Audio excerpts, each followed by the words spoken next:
Hi there. I'm going to discuss the issues of the church and the state. Um, this is kind of this is an interesting topic in this day and age because there is lots of discussion about the church and the state, whether or not we should have more church mixed in with the state, whether or not we should have less church mixed in with the state. There's a lot of bits of bickering going on in the world about that relationship. Um, it's only a purely modern topic because since the 18th century there's been the movements to separate the powers became a thing. But the state and the church used to be highly tied together. They used to be one and the same in their day. This starts long before there was such a thing as Christianity. It started thousands of years ago. In the birthplace of civilizations in places like the Yellow River in China, Indus Valley Civilization, northwestern India, the Sumer in the Middle East, even the Egyptians and the central in Mesoamerica. There was all these different cultures that arose. Now it's not entirely clear where they got their religions from. Now you got to keep in mind that back then they weren't monotheistic religions; they were polytheistic religions. And it's not entirely clear what changed the flow when they reestablished that instead of having religion um, uh, just be there, it became the definer of the king's power, regardless of the king.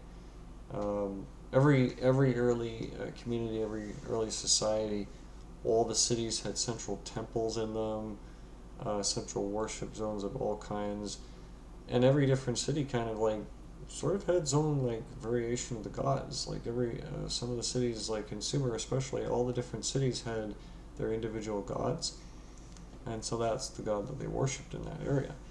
Um, but some civilizations later on just adopted the concept of the full polytheistic concept of many gods, the god of war, the god of love, the god of the wind, the god of agriculture. These were all different concepts of different gods, and they weren't. There was no separation of powers in those days.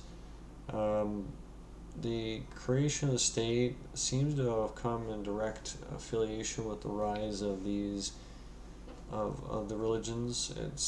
I think that actually the state was largely created by the religious section because as societies began to turn into what you call mass societies, where you have many places, a lot of people under your crown, um, they all adhere to one particular authority and one particular set of gods. Um, this could vary from place to place to what gods you worshipped and how much you worship them, but in general, the place of worship and the place of God was part of the government. Um, that didn't really change very much over time. Now, it's not entirely clear why this happened. Why did kings become divine right of rule? Why did this happen? We don't actually know that question. They've been trying to piece that one together for years. Nobody can come up with a clear solution to this question because honestly, just out of nowhere, unity happens, and you get a bunch of king's lines adhering with the god at the top. Um, yeah, that that was the way it worked. The later on, religions like monotheistic religions like Christianity did get invented, and they came with a different placard. Now, of course, they declared all the old gods to be false gods, and instead of calling the some of the old gods just regular gods, they start calling them demons. But that's a different story. Religion, religion when it took the form of Christianity was also very tied to the state. I mean, the Roman Empire was started out as a polytheistic place that that eventually adopted Christianity as an official state religion, and that eventually that's sort of how it became known today. This didn't. That's been the problem, though, is that nowadays we have this concept of a separation of powers, and so people have these questions about how much church to put in your state. But no, traditionally speaking, there was a lot of wars over that. There's a lot of wars for a lot of reasons, but a lot of wars had to do with religion and people trying to fight for their right to worship those sets of gods in their own way. And if you angered your local aristocrat enough, you could bring down the army on you pretty quick. Usually, this happened quite a lot. Half your wars were religious based. Now, of course, these days that's kind of hard to imagine because almost all the recent wars have been happening over not to do with religion but to do with political agendas. But back in the days, there wasn't really such a thing as a political agenda. There was only one political concept, and they had their individual zones of religion.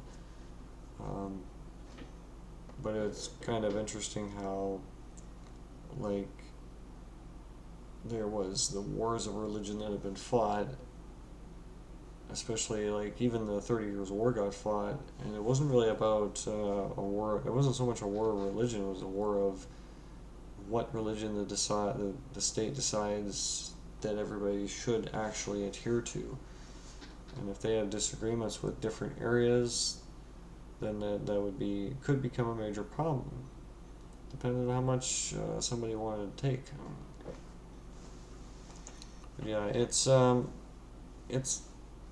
of a hard topic to deal with because I guess people don't really realize just how much power the religions had in the earlier states. They've just come to think of these places as being separate, that the church and the state should be, they still call it like a separate authority, when in its day the church was very much tied to the power of the state. It was kind of hard to describe it.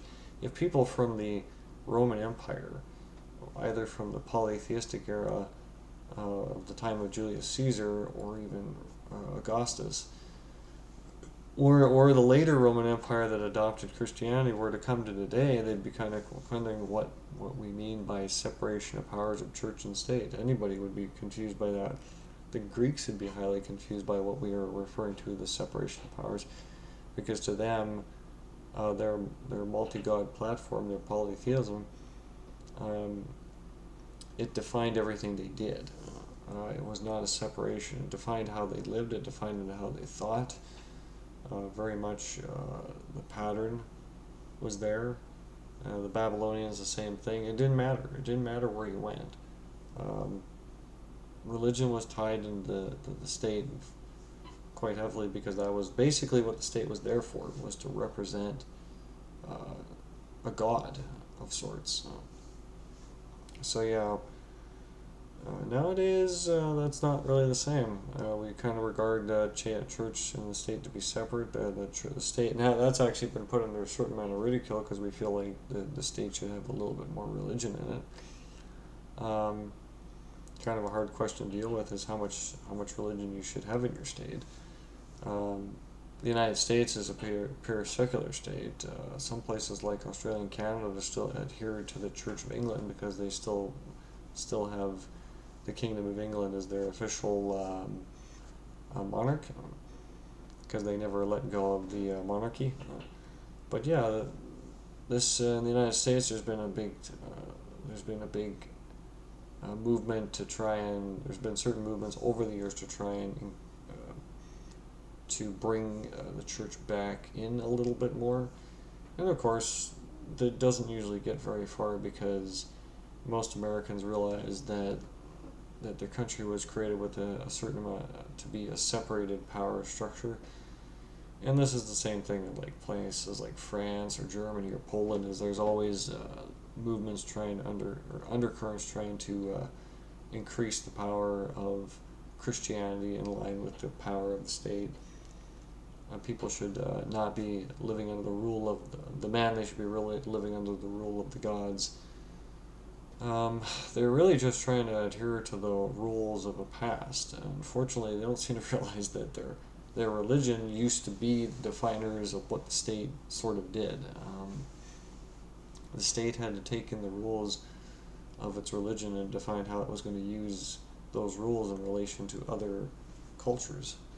So yeah, there's that. It's kind of a hard topic to deal with because the religions and the states used to be used to get created in one and the same organization, whereas today democracy doesn't have adherence to any particular religion or tries to avoid it, even in the places like Denmark and England.